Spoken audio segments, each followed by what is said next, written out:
ఇప్పుడు నా ఫోకస్ మొత్తం రామ్ చరణ్ పైనే ఉంటుందంటున్నాడు డైరెక్టర్ సుకుమార్. ఇప్పుడు వీటికి సంబంధించిన విషయాలు ప్రస్తుతానికి సోషల్ మీడియాలో ఎంతో వైరల్ అవుతున్నాయి. డైరెక్టర్ సుకుమార్ తన గురించి మనందరికీ తెలిసిందే. తెలుగు ఫిలిం ఇండస్ట్రీలో మంచి కథనాలతో తీస్తూ ఉంటాడు. తాను తీసే ఏ సినిమా అయినా సరే మోస్ట్ వాంటెడ్గా, ఎమోషనల్గా,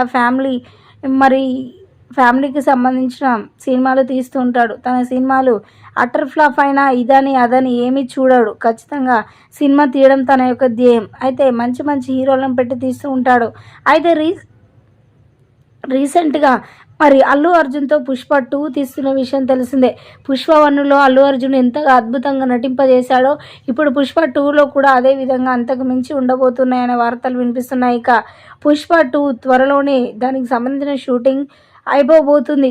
అది రిలీజ్ అయిపోయిన తర్వాత పుష్ప 2 దానికి సంబంధించి మొత్తం అయిపోయిన తర్వాత నెక్స్ట్ నా గురి మొత్తం రామ్ చరణ్ పైనే ఉంటుంది. పుష్ప 2 అనంతరం నెక్స్ట్ నా సినిమాలలో నటించేది రామ్ చరణ్ అంటూ కూడా సెన్సేషనల్ కామెంట్స్ చేశారట డైరెక్టర్ సుకుమార్.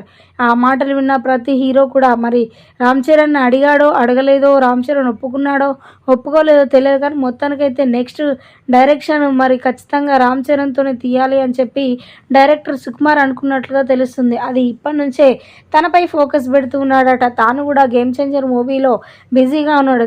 అది అయిపోయిన తదనంతరం ఖచ్చితంగా డైరెక్షన్లోనే మూవీ తీస్తాను, అందుకే రామ్ చరణ్పై ఇప్పటి నుంచే దృష్టి పెడుతున్నానంటూ మాట్లాడుకొచ్చారు డైరెక్టర్ సుకుమార్.